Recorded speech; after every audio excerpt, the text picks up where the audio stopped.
A graça e a paz do Senhor Jesus, amém? Bom ter vocês aqui hoje, né? Nós mudamos a data da nossa ceia para o próximo domingo, vai ser um dia de festa, um dia de batismo. Hoje alguns irmãos viajando, né? Saíram para votar fora, mas temos certeza que o Senhor está nesse lugar. As crianças podem ir para suas salas nesse instante.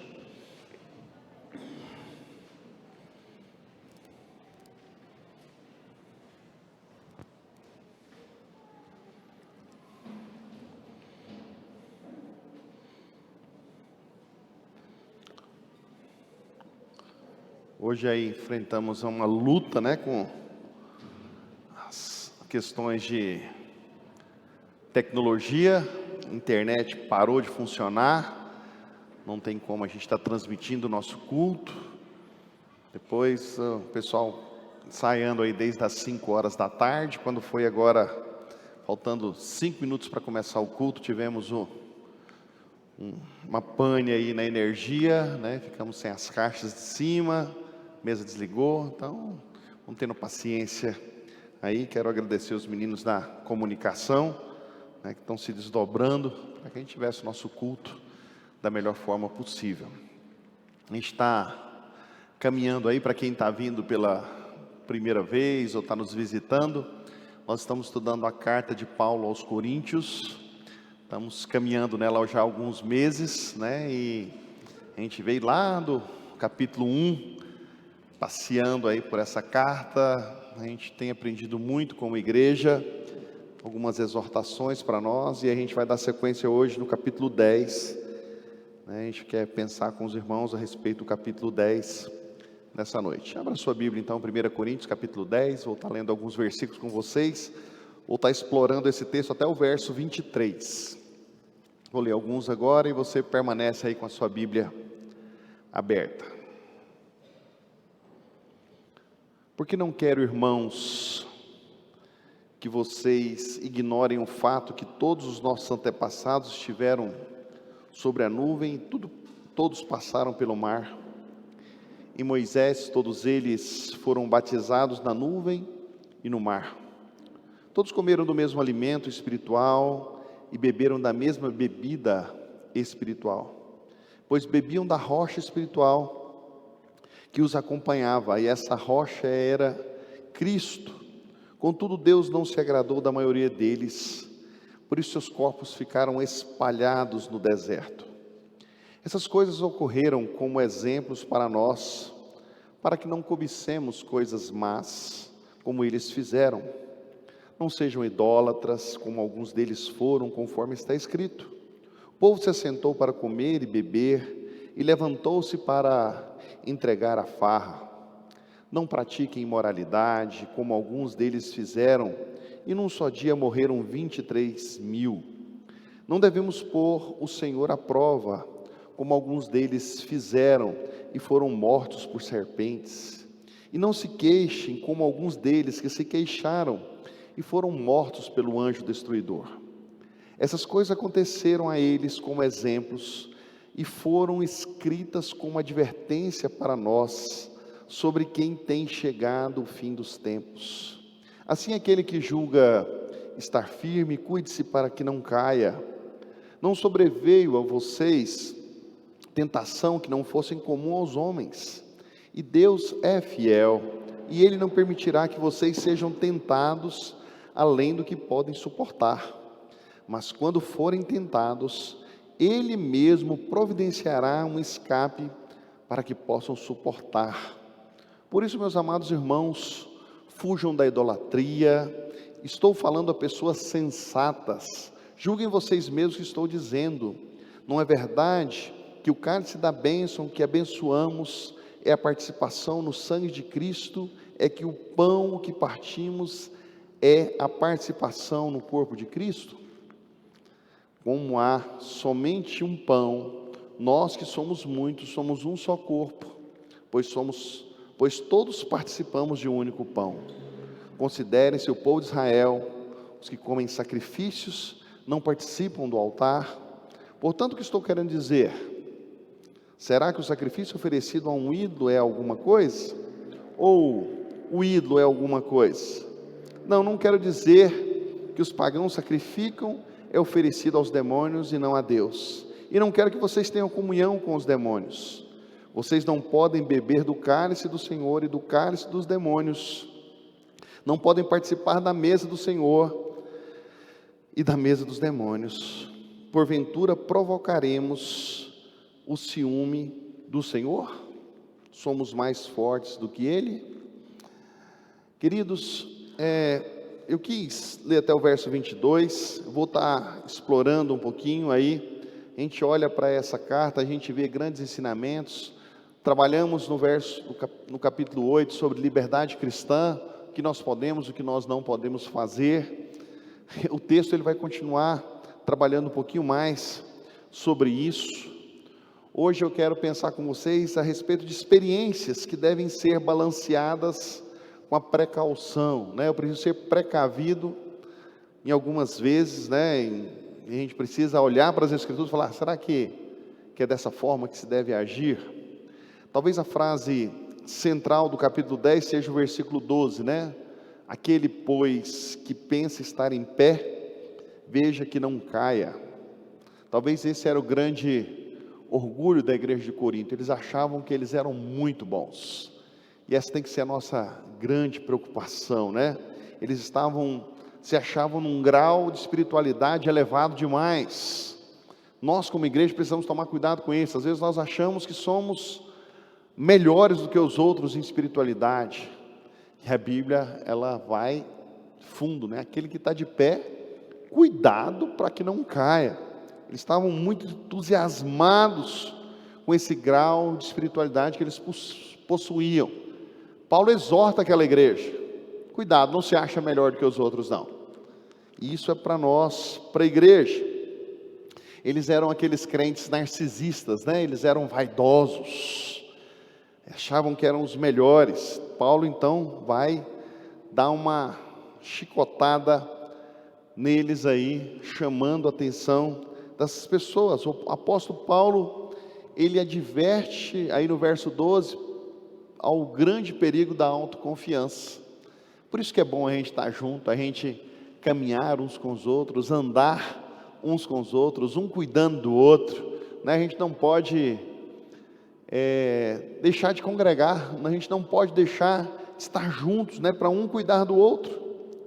Paulo então, ele usa essa nação de Israel para advertir os crentes de Corinto. Eu queria pensar com vocês 3 advertências que ele traz para nós nesse texto.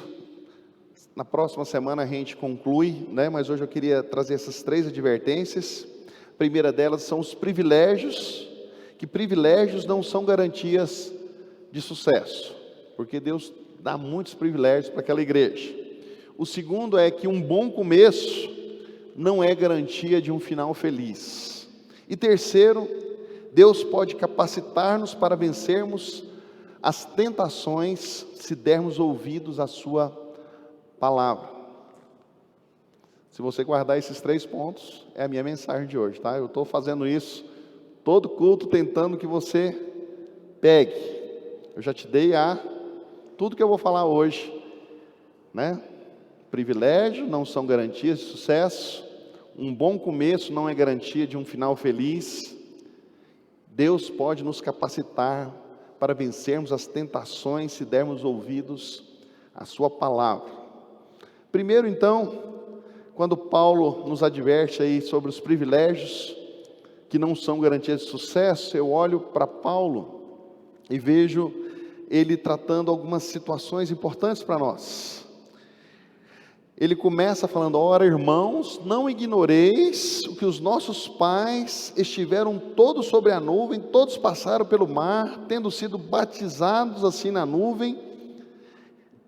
Com respeito a Moisés, todos eles comeram de um só manjar espiritual, beberam da mesma fonte espiritual, porque bebiam de uma pedra espiritual que os seguia, e a pedra era Cristo. Do verso 1 ao verso 4, ele fala, presta atenção, os nossos pais viveram o melhor que podia existir, e se deram mal. Ele está trazendo isso aí para nós, falando quem foi Moisés, falando que a nação de Israel recebeu muitas bênçãos de Deus, recebeu proteção, orientação, sustento, perdão. Mas a respeito de tantos privilégios, Israel fracassa. E aí então Paulo joga isso para essa igreja de Corinto. Cuidado, os nossos pais viveram o melhor dessa terra e ainda assim fracassaram. Israel, todo mundo sabe a história, foi tirado do Egito com a mão forte e poderosa de Deus. Israel tinha sido libertado do Egito, estava vivendo aí o poder de Deus de tal forma que as pessoas sentiam cuidado do Senhor. Eles foram, e aí os crentes de Corinto, da mesma forma, foram redimidos dos pecados, através de Jesus. E aí ele usa essa ilustração: olha, os nossos antepassados viveram o melhor da terra. Nós, em Cristo Jesus, fomos libertos dos nossos pecados. E nós estamos vivendo de qualquer forma. Ele usa duas ilustrações, a Páscoa é um símbolo da cruz. O êxodo que Israel recebeu de Deus é o mesmo êxodo que recebemos através da redenção de Cristo Jesus. Nós fomos salvos, nós fomos lavados. Então, ou seja, essa caminhada, assim nós somos libertos em Cristo Jesus. Então, o povo de Israel se identificou com Moisés no Mar Vermelho. Como? Quando Moisés abre o Mar Vermelho, as pessoas passam a pés enxutos, foram transformados. Para nós, o batismo, da mesma forma que os cristãos se identificam com Cristo, no batismo, quando eles descem nas águas e nascem para uma nova vida, uma nova estrutura. Eu fiquei pensando, quando estava preparando esse texto essa semana, como é bom a gente poder falar sobre isso nas vésperas de um batismo. Domingo que vem a gente vai ter um batismo. Batismo significa isso, essa transformação, essa mudança de atitude. Deus quer transformar a história. O texto fala que todos eles passaram pelo mar e todos foram batizados. Eles estão se identificando com Moisés por meio do batismo. Por isso que a gente faz o sacramento aqui. E aí nós precisamos estar atentos àquilo que o Senhor tem preparado para nós. O texto continua falando que o povo de Israel comeu e bebeu alimentos espirituais, e ainda assim não estavam desfrutando do que havia de melhor, que era a ceia do Senhor, aonde eles podiam juntos caminhar, desfrutar da comunhão dos irmãos, de andar junto, de viver junto, dia a dia. Esses privilégios foram arrancados do povo de Israel lá na escravidão, e aí eles passam por um resgate, o resgatador, o próprio Deus resgata o povo de Israel, e há uma mudança de vida, e aí ele está tentando trazer para os nossos dias. Olha, o batismo nos resgata, o batismo nos restaura, o batismo nos transforma. Algo sobrenatural acontece com o povo. E aí Paulo usa as duas, o povo que saiu do deserto, que passa por todas aquelas bênçãos de Deus, e agora eles ficam perdidos. E aí ele fala: pensa conosco, comigo. Eu, Paulo, vivi uma nova aliança em Cristo Jesus. Os nossos antepassados tiveram um resgate quando saíram do povo do deserto, quando saíram do Egito e caminharam pelo deserto, eles foram resgatados. E esse povo com tantas bênçãos se desviaram nos caminhos do Senhor. E vocês agora que têm um batismo em Cristo Jesus, estão se distanciando. Paulo está chamando o exemplo negativo de Israel, aquelas pessoas que viram todas aquelas coisas maravilhosas acontecerem, e ainda assim se distanciaram de Deus. E agora aquela igreja está vivendo um período de da aliança com Deus, estavam se distanciando desse Deus. E aí Paulo fala, aquelas pessoas que saíram do deserto, que saíram do Egito, andaram pelo deserto, receberam todas as bênçãos, Deus não se agradou deles. Tanto é que acontece, só 2 entram na terra prometida, porque deixaram o caminho do Senhor. E aí Paulo chama a atenção dessa igreja, né? Toda aquela multidão que sai do Egito, 600 mil homens, fora mulheres e crianças, apenas 2 pessoas entram na terra prometida. Aquele deserto se transformou num cemitério da história, o maior cemitério da história. Deus não se agradou daquele povo. O grande problema foi a exagerada confiança, autoconfiança. Eles confiavam em si mesmos, deixaram de confiar no Deus que provia tudo e confiavam em si mesmos. Muitas vezes nós estamos desse jeito. Eles caíram porque confiaram que eram fortes. Privilégios espirituais, meus queridos, não são garantia de sucesso. Talvez você tenha vivido o melhor dessa terra aqui, mas se você não caminhar com Deus, se você achar que você faz alguma coisa, você está um pulinho de cair. O fato de você ser crente, ler a Bíblia, ter sido batizado, de participar da ceia, de frequentar a igreja, vir para cá todo domingo, de ouvir mensagem de Deus, de cantar, de orar ao Senhor, não lhe garante sucesso espiritual. Você precisa estar muito atento, você precisa estar prestando atenção nisso. Os privilégios que você tem de frequentar uma igreja, de frequentar a casa de Deus, esses privilégios não são garantia de sucesso, meu querido, porque muitas vezes você se sente orgulhoso demais, você se acha o melhor da cocada, e isso é um problema. E aí Paulo adverte essa igreja: cuidado, não se ache o melhor. Segundo, Paulo adverte que um bom início não é garantia de um final feliz. Do verso 5 ao 12, quem começa bem nem sempre termina bem. Muitos que corriam bem no início da sua caminhada cristã, hoje estão longe do Senhor. Aqui, vocês aqui hoje, quantas pessoas, se eu saísse perguntando aqui, você que frequenta a igreja há muito tempo, se eu perguntasse para vocês aí, fala para mim aí, pelo menos um nome, que quando você começou a sua fé cristã, estava na igreja e hoje está numa vida terrível, miserável. Todos nós conhecemos, do mais jovem, quem começou agora, caminhada cristã, ao mais velho.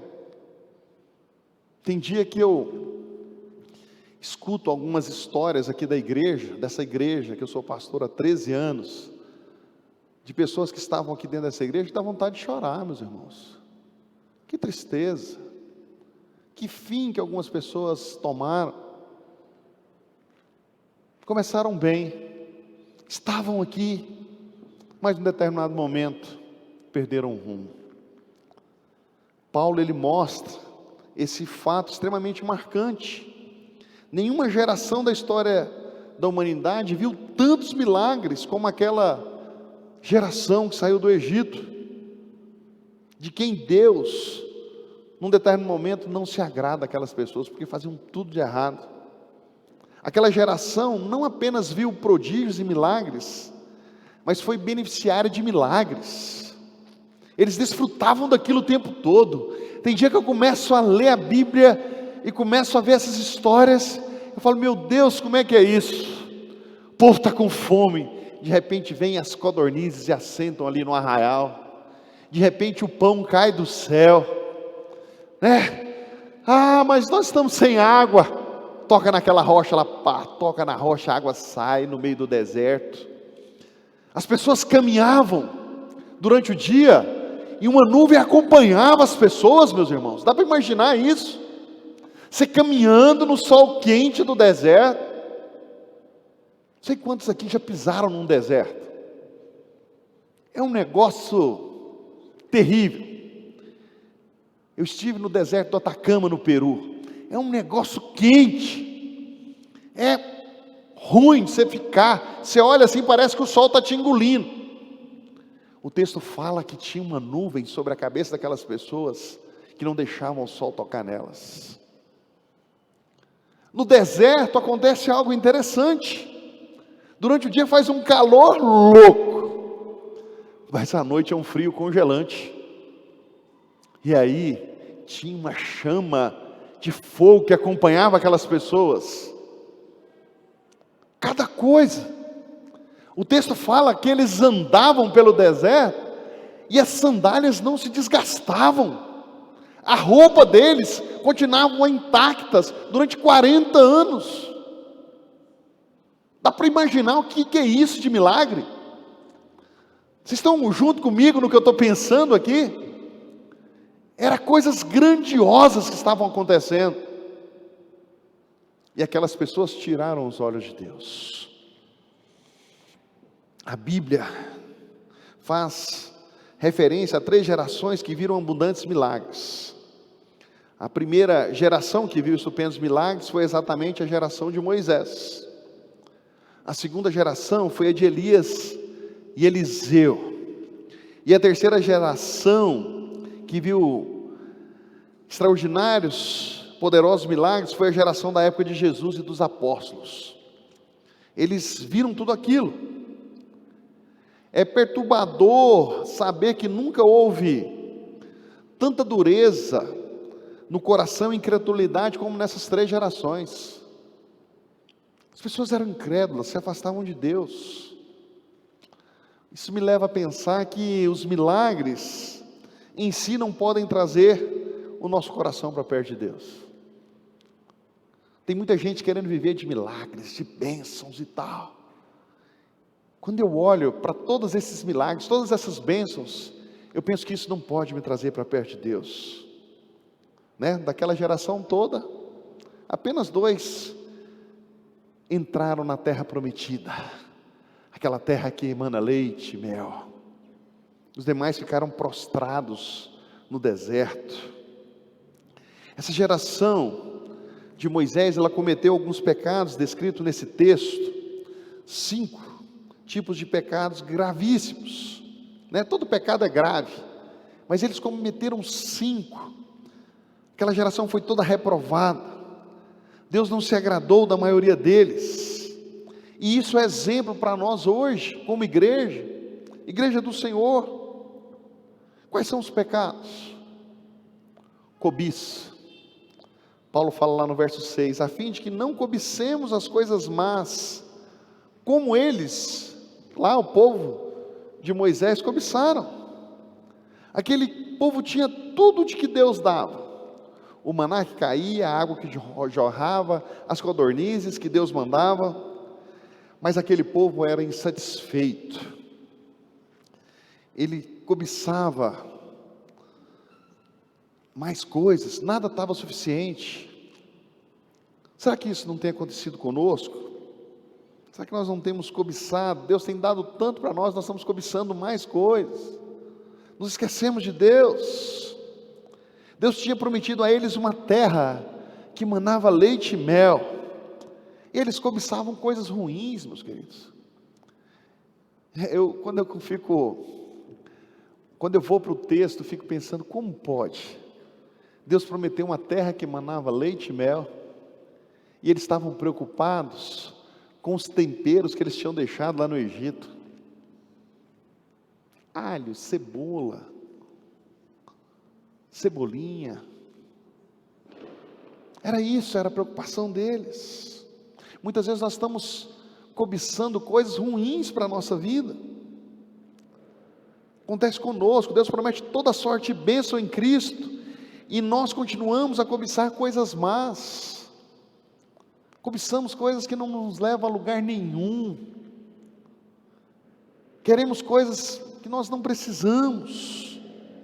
Ficamos insatisfeitos com o que temos e queremos aquilo que é mal. Nunca nos satisfazemos com o que Deus nos dá.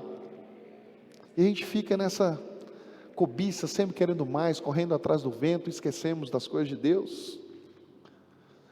O segundo pecado é o da idolatria. Paulo escreve: não os façais, pois, idólatras. Quando Moisés subiu ao monte para receber a tábua da lei, o povo fez um bezerro de ouro e começou a dançar e adorá-los.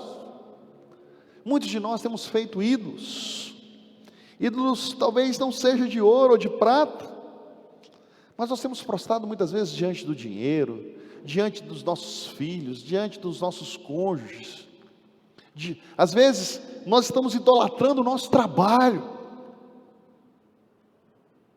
e nos esquecemos daquilo que o Senhor tem de melhor para nós. Deus quer fazer diferença nas nossas vidas. Existem muitos ídolos modernos que podem estar tomando o lugar de Deus na nossa vida. Cuidado com o ídolo que você está adorando. Tem um dele muito claro, que é o mamon, que é o dinheiro. Se você está adorando ele mais do que o Deus Todo-Poderoso, tira isso da sua vida. Imoralidade. Paulo adverte: não pratique imoralidade, como alguns deles fizeram e caíram. E é incrível isso, né? O tempo que os israelitas se misturam com mulheres moabitas, eles começaram não só a prostituir, mas também a adorar os deuses moabitas. E a moralidade está tomando conta da terra. Há uma estreita conexão entre prostituição e idolatria na vida. A gente começa a idolatrar coisas. Onde se vê a idolatria, entra a prostituição. A prostituição está presente. Onde vê a prostituição está a idolatria. Terceiro pecado, eles colocavam Deus à prova. Paulo prossegue: não ponhamos o Senhor à prova, como um deles fizeram. Eles começaram a reclamar da comida que fartava. Às vezes nós estamos reclamando das coisas boas que Deus tem nos dado. Eles não aguentavam mais comer o pão. Começaram a murmurar contra Deus e contra Moisés. Quantas vezes murmuramos contra Deus? Quantas vezes também somos mal agradecidos pelas bênçãos de Deus? Queridos, Deus é bom demais. Deus é bom o tempo todo para nós. E nós murmuramos. E aí, colocaram Deus à prova. Fazendo o quê? Murmurando. A murmuração é o outro pecado. Murmurando contra Deus. Não murmureis como alguns deles. A murmuração, o falar demais, provoca a ira de Deus. Ela é uma negação à bondade, à providência e o cuidado do amor de Deus por nós. Às vezes nós só reclamamos.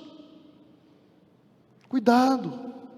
O povo de Israel foi reprovado e pereceu no deserto por causa desses pecados. Todos esses pecados levaram Israel ao fracasso, que estão presentes nessa igreja de Corinto. Os mesmos pecados levaram essa igreja de Corinto a fracassar espiritualmente. Nós como igreja podemos olhar para tudo isso que eu falei hoje e falar: nós não podemos cair nesses pecados. Paulo faz essa aplicação para nós. Não fica murmurando, não fica lamentando, não reclame, seja grato ao Senhor. A Bíblia está escrita para nossa advertência. Deus está nos advertindo quanto ao cuidado que nós devemos tomar. Nós precisamos caminhar rumo ao Jesus Cristo, ao alvo que o Senhor tem para nós. Quem não aprende com as lições da história, comete os mesmos erros da história. Precisamos fazer da história a nossa pedagoga aqui nesse lugar, e não a nossa coveira, como aconteceu lá no passado, no deserto, onde aquelas pessoas morreram. Os pecados da igreja são mais sérios do que os pecados dos israelitas que estavam sobre a lei. Quando a igreja peca, o seu pecado é pior do que o povo de Israel, por duas razões. Primeiro, porque temos o exemplo deles como advertência. Segundo, porque eles estavam debaixo da lei. e nós estamos debaixo da graça, e nós conhecemos Jesus como Senhor e Salvador das nossas vidas. Que responsabilidade nós temos hoje. Eu preciso tomar cuidado para não andar em pecado. Eu não posso caminhar dessa forma. Quando o cristão comete pecado, ele ultraja a graça de Deus e pisa no sangue do Cordeiro que foi derramado na cruz do Calvário por nós. Paulo menciona o castigo de Israel. Ficaram prostrados no verso 5, caídos no verso 8 e destruídos pelo exterminador no verso 9 e 10. As mesmas causas levaram o povo de Israel a cair em derrubo os cristãos hoje. Eu preciso estar atento, vamos tomar cuidado.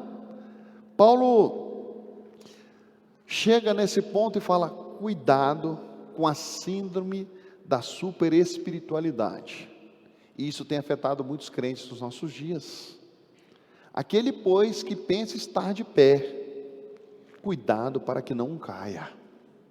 Aqueles que não estão em pé, mas pensam que estão, se julgam melhores. Muitos estão num terreno escorregadio, e ainda estão batendo no peito, falando: eu sou bom. Cuidado. Paulo fala para nós, preste atenção, você só é alguma coisa em Cristo Jesus. Por você mesmo você não é nada, você precisa dessa graça, e ande atento o tempo todo,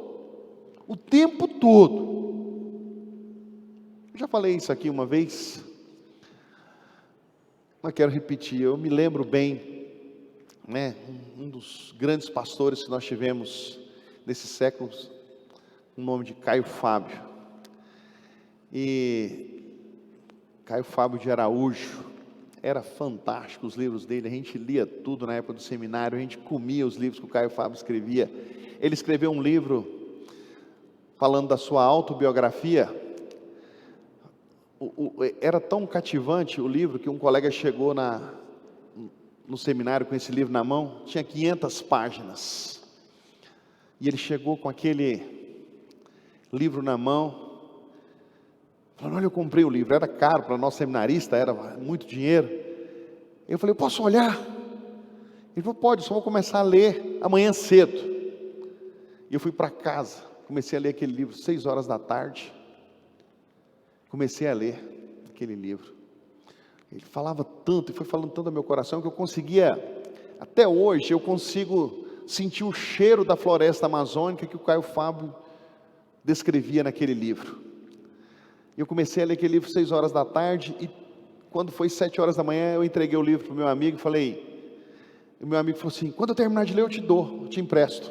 Eu falei: já li o livro, li 500 páginas numa noite. Citei isso porque quando o Caio Fábio, 1 ano depois ou 2 anos depois, ele cai em adultério, trai a sua esposa, com um ministério fantástico no Brasil. Aquele amigo meu falou assim, aquele mesmo do livro, que era um presbiteriano, apaixonado no Caio Fábio, ele falou assim: se o Caio Fábio caiu, quem somos nós, meros seminaristas? Nunca aquela frase saiu da minha cabeça. Aquele que está em pé, cuidado para que não caia. Precisamos estar atentos, meus queridos. Eu quero concluir com esse terceiro ponto, falando que Paulo ensina que Deus pode nos capacitar para vencermos as tentações, e elas vão vir. Você vai ser tentado. Atentemos para as palavras de Paulo: não vos sobreveio tentação que não fosse humana, mas Deus é fiel e não permitirá que sejais tentado além das vossas forças. Pelo contrário, juntamente com a tentação vos proverá livramento, de sorte que a possais suportar. Deus permite que sejamos tentados, ou seja, provados, porque Ele sabe até onde nós podemos suportar. Essa palavra tentação, ela é mencionada nesse versículo, é uma palavra muito próxima de prova, de teste. do que tentação. Tentação tem uma conotação negativa para nós, é algo que coloca no nosso caminho para nos fazer, enquanto a prova é algo que Deus permite na nossa vida para nos depurar, para nos melhorar. Quando eu passo por uma prova, a ideia é que eu vou melhorar, purificar, fortalecer. Deus não tenta ninguém, Deus prova. Quem tenta é o diabo. Quando Deus permite uma prova em nossa vida, é para nos fortalecer, é para nos conduzir à vitória. E a gente passa por lutas aqui, não é, meus irmãos? Mas toda luta que nós passamos é para nos tornar melhores, mais fortes. Paulo não diz que Deus vai livrá-lo da prova, mas com a prova Ele vai prover livramento. Às vezes queremos ficar livres da prova e libertos dos problemas. Deus não impediu que os 3 amigos de Daniel fossem jogados na fornalha. Eles passaram pela fornalha. Hoje pela manhã o pastor Tiago falou um pouco sobre isso. Não impediu que Daniel fosse jogado na cova dos leões, nem que Pedro fosse para a prisão. Deus não os livrou da prova, mas na prova Deus faz um milagre na vida deles. Paulo fala acerca de provas. A tentação ou prova é um fato para todos nós inevitável, todos nós vamos passar por isso. Também a tentação que nos sobrevém não são únicas, outras pessoas já passaram por essas tentações. Finalmente Deus sempre provê uma saída para a tentação. No verso 13, nós temos um livramento divino. Paulo tinha advertido a igreja de Corinto, fugirem da fornicação, lá no verso 18, agora ele fala, fuja da idolatria. Havia sempre perigo do crente convertido e batizado, que participava ali daquelas reuniões, lembra que eu falei, em um dos cultos, que iam lá, comidas consagradas a ídolos, sai fora. A idolatria era algo demoníaco. Quando oferece um sacrifício a ídolo, é para o diabo, não vai comer dessa comida não. Muitos de nós estamos comendo da comida de Satanás. Algumas coisas que a gente está fazendo aí, a gente está comendo da comida do diabo. Paulo está falando, fuja dessas coisas, cuidado. Paulo fala, vivam para a graça do Senhor. A ceia, o pão e vinho é o alimento, é a comida, é aonde nós podemos viver para a glória de Deus, sentar numa mesa como irmãos e participar de algo. Deus chama essa igreja para viver em comunhão. Não fica achando que você sozinho no seu canto, você é alguma coisa. Não traga divisão para a igreja, traga união, resgate, força, poder.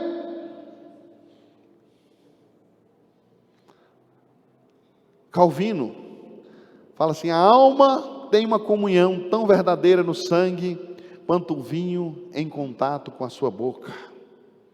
A aplicação é clara, um crente não pode se tornar participante da comida do Senhor, e participar da comida oferecida a demônios, sem expor a si mesmo um grande perigo, e sem provocar o Senhor. Muitos de nós estamos provocando ao Deus Todo-Poderoso. Paulo está dizendo que o crente é livre, mas não para fazer o que Deus condena. Se Deus condena, se afaste, meu querido. Fofoca, maledicência, adultério, tudo que te atrapalha. Você não está livre para comer coisas erradas. Você precisa viver para o Senhor. Alguns julgavam tão forte que não se importavam nem mesmo com o que Deus havia determinado. Se Deus fala algo, ouça a voz do Senhor. Paulo faz a pergunta, você é mais forte do que Deus? Foi o último versículo que eu li para vocês hoje.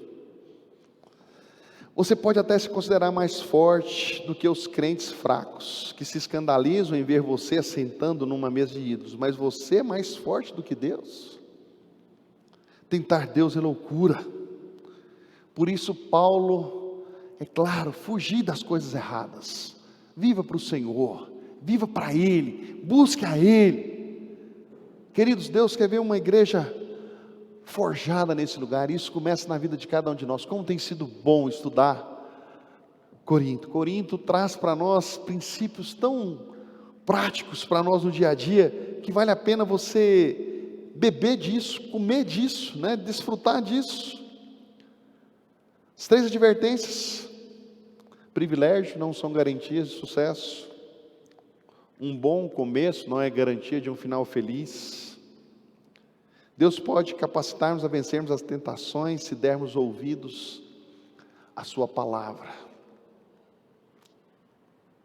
Preciso ter um bom começo e caminhar com o Senhor para entender e ter um final feliz com Ele na glória, aquele grande dia que Ele vai me buscar, para que eu possa viver com Ele eternamente. Isso aqui é só passageiro. Esses dias aqui nós estamos chamados simplesmente para fazermos a vontade do Senhor. Precisamos ter essa visão de andar para frente, participar. Precisamos exercer o ministério do Senhor na casa de Deus. E precisamos ter uma missão de evangelizar o mundo, passar isso que nós temos aprendido do Senhor cada dia mais, para a honra e para a glória dEle. Amém? Baixe sua cabeça, vamos falar com o Senhor. Obrigado, Deus, pelo privilégio que temos de ouvir a Tua Palavra. Obrigado, Senhor, porque a Tua Palavra é viva, eficaz e transforma a nossa vida. Tão claro esse texto de hoje. O Senhor quer trazer tantas coisas para nós, que essa palavra que para mim foi libertadora, possa ser libertadora na vida dos meus irmãos. Deus, em nome de Jesus, cuida de nós, cuida da Tua igreja, ajuda-nos a Te servir cada dia mais. Toma-nos nas Tuas mãos. Eu oro grato ao Senhor, no nome santo e bendito de Jesus. Amém.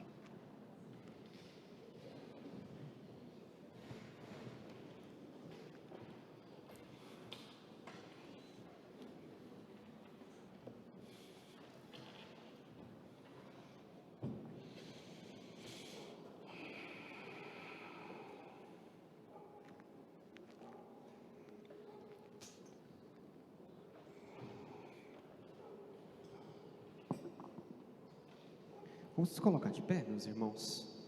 Um momento muito especial, que é o momento dos nossos dízimos e das nossas ofertas. Gostaria de ler um texto com os irmãos, texto conhecido dos irmãos. Abra sua Bíblia no Salmo 23.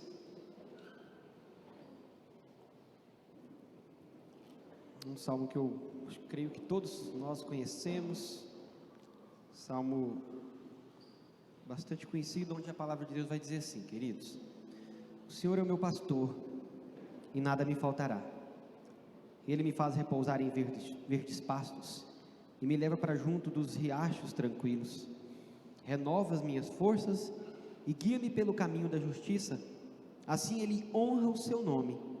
Mesmo quando eu andar pelo um escuro vale da morte, não terei medo, pois Tu estás ao meu lado. Tua vara e o Teu cajado me protegem. Preparas um banquete para mim na presença dos meus inimigos. Unge a minha cabeça com óleo e meu cálice transborda.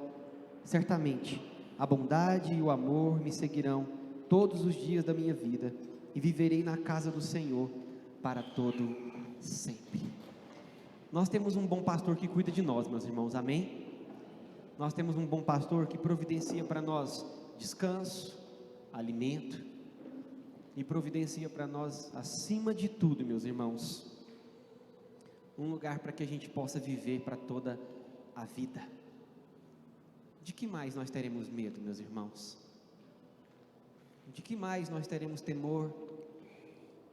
Não importa governo A, governo B, não importa as tribulações desse mundo, não importa o que a gente esteja passando, importa que nós temos um pastor que cuida de nós. Esse texto mostra muito bem que Deus, Ele cuida das suas finanças, Ele cuida da sua família, Ele cuida da sua vida, Ele cuida dos seus sonhos, e nele nós podemos descansar. Ele é o nosso descanso.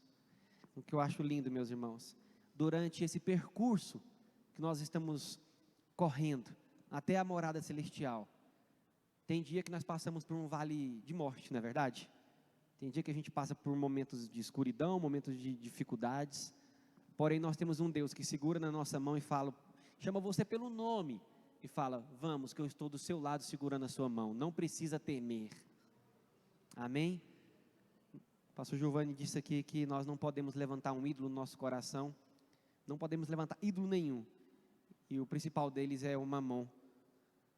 Quando a gente acha que as nossas forças e o nosso dinheiro pode nos livrar e nos sustentar. Esse salmo ele mostra que quem cuida de nós é o nosso Deus. O único Deus verdadeiro é o Senhor dos Senhores. Descanse nele, coloque as suas forças nele, coloque as suas esperança nele, porque ele cuidou, tem cuidado e cuidará de você e de sua família. Amém? Vamos orar e logo depois você pode trazer os seus dízimos e a sua oferta. Vamos orar em nome de Jesus? Senhor, obrigado, meu Pai, pela Tua palavra, obrigado porque o Senhor cuida de nós, e a minha oração é que o Senhor nos ensine a descansar no Senhor. Deus, é tão difícil descansar, é tão difícil, meu Pai, às vezes confiar que o Senhor tem o melhor, porque nós somos humanos, o nosso coração é falho, mas nós queremos pedir para que o Teu Santo Espírito venha sondar o nosso coração, e venha nos dar força para que possamos glorificar o Senhor, tendo confiança de que o Senhor proverá tudo o que nós precisamos, meu Deus. Nós rendemos graças ao Senhor e pedimos também para que o Senhor venha direcionar essa igreja para que em tudo ela possa glorificar de fato o nome do Senhor. Em nome de Jesus, amém. Traga o seu dízimo, a sua oferta até o gasofilaço enquanto o Ministério de Música canta, por favor.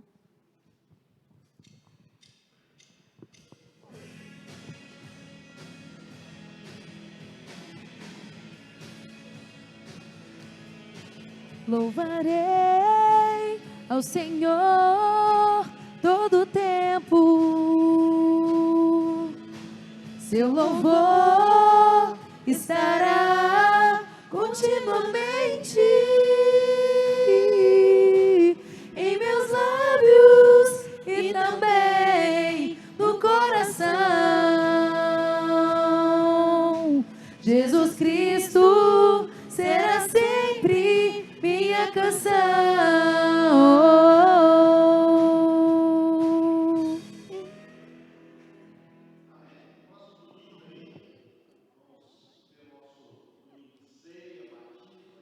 Festa, eu falo que batismo é um tempo de evangelização. Traga pessoas, venha para cá. Se você ainda não já está congregando conosco há algum tempo e ainda não foi recebido como membro, nos procure, tá? E a gente vai estar recebendo os novos membros. Já estamos com um bom número de irmãos, né, que vão ser recebidos, que já estão conosco há algum tempo, e alguns que vão descer nas águas do batismo. Então, traga visitantes no próximo domingo. Hoje nós estamos recolhendo os itens da cesta de alimento, que faz parte da nossa missão, cuidar dos necessitados. Você que não colocou seu nome lá para doar algum item, você pode colocar hoje ainda. Se você quer trazer uma cesta completa, traga. Nós estamos recolhendo hoje e no próximo domingo. Nós vamos adotar sempre o segundo domingo para a entrega desses produtos, para que a gente possa distribuir aí na comunidade para as pessoas carentes. O retiro de homens está chegando, 4, 5 e 6 de novembro, não deixe de participar, vai ser um tempo muito bom para nós homens, né? Vai ser um tempo de reabastecer as forças, as baterias aí, para cuidar bem da nossa casa, da nossa esposa, dos nossos filhos. Queria convocar você para participar do nosso retiro de homens. O de casais está bem perto também, de 2 a 4 de dezembro, nós já estamos aí, primeira turma, primeiro kit que a gente colocou, já está praticamente preenchido, né? Temos apenas uma vaga dessa primeira turma, e nós vamos abrir mais 10 vagas, e aí depois que acabar essas 10 vagas, não adianta reclamar, porque daí eu não tenho como, né, arrumar quarto, né? O hotel é limitado, então nós estamos fechando a primeira parte. Próximo final de semana, o pessoal do CLAT vai estar aqui, lá do Hotel Fazenda, onde a gente vai ficar hospedado, e eles vão estar dividindo em 6 vezes a partir do próximo domingo no cartão de crédito. Então você chega, passa na maquininha e você vai poder dividir aí em 6 vezes. Então, se você ainda não fez, você tem essa oportunidade de estar indo aí para o encontro de casais da Bethesda. E aí eu tenho certeza que daí vai sair grandes coisas, meus irmãos. A gente está com um monte de sonhos. Semana a gente tivemos mais uma reunião, né, sonhando com o retiro, com as coisas, já pensando em algumas coisas para o próximo ano. Queria incentivar você a participar. É ali que nós vamos fortalecer os nossos casamentos, as nossas alianças, né? Nós já estamos aí sonhando com o retiro, ou em Campos do Jordão, ou em Gramado no próximo ano. Então nós estamos com um monte de sonho aí. A gente não quer ficar voando baixo não, tá? Então se preparem para grandes coisas que vão acontecer daqui a uns dias, tá bom, meus irmãos? Reunião de homens toda quarta-feira, pré-adolescentes e adolescentes na quarta também, os pequenos grupos durante toda a semana, não deixe de participar. Vôlei terça, quinta e sexta, jiu-jitsu segunda, quarta e sexta, infantil 7 horas, adulto às 20 horas. E nessa quarta nós temos discipulado para as pessoas que vão ser recebidas e para as pessoas que vão ser batizadas. Então não deixe de vir. Vamos orar agora, vamos encerrar o nosso culto, vamos orar pela nossa nação, né? Que Deus possa estar fazendo aí um grande milagre aí, né? Almoço, dia 9/10, para ajudar aí no Ministério de Casais, R$15, tá bom? Vamos orar, né? Por essa primeira parte aí das nossas eleições, para Deus estar trabalhando na vida. Estou aqui ansioso e fiz questão de não saber o que está acontecendo lá fora. Eu quis que Deus falasse ao meu coração nessa noite. E agora eu quero orar sem saber também o resultado, para Deus estar fazendo um milagre em tudo que vai acontecer pela frente. Amém? Vamos orar. E logo em seguida eu vou estar despedindo vocês com a bênção do Senhor. Pai, eu quero agradecer ao Senhor por tudo que o Senhor tem feito nas nossas vidas. Agradecer a Ti por esse domingo, aonde o Senhor, Deus, levantou novos governantes para a nossa nação. Talvez teremos um segundo turno, Deus, não sei o que está acontecendo lá fora. Teremos aí, já temos vários governadores eleitos, deputados. Deus, que o Senhor possa abençoar cada um, o legislativo, o executivo, de tal forma que esses homens e mulheres façam diferença. Deus, a nação é tua, ela pertence ao Senhor, não é minha. O resultado vem de Ti. Que a Tua vontade possa prevalecer. Cuida de nós, cuida da Tua igreja, dá-nos uma semana abençoada na Tua presença. Eu clamo ao Senhor pedindo o Teu cuidado e a Tua proteção sobre nós, no nome de Jesus. Livra-nos de nós mesmos, Pai, do nosso orgulho. Foi isso que nós aprendemos nessa noite. Dá-nos uma semana na Tua presença, cuida das famílias, dos lares. Abra as portas dos céus, Deus, para cada um de nós. E ajuda-nos a passar pelas provações em triunfo, sendo aperfeiçoados para o bom trabalho de Cristo Jesus. Usa-nos, Pai, eu oro a Ti no nome de Jesus. Amém.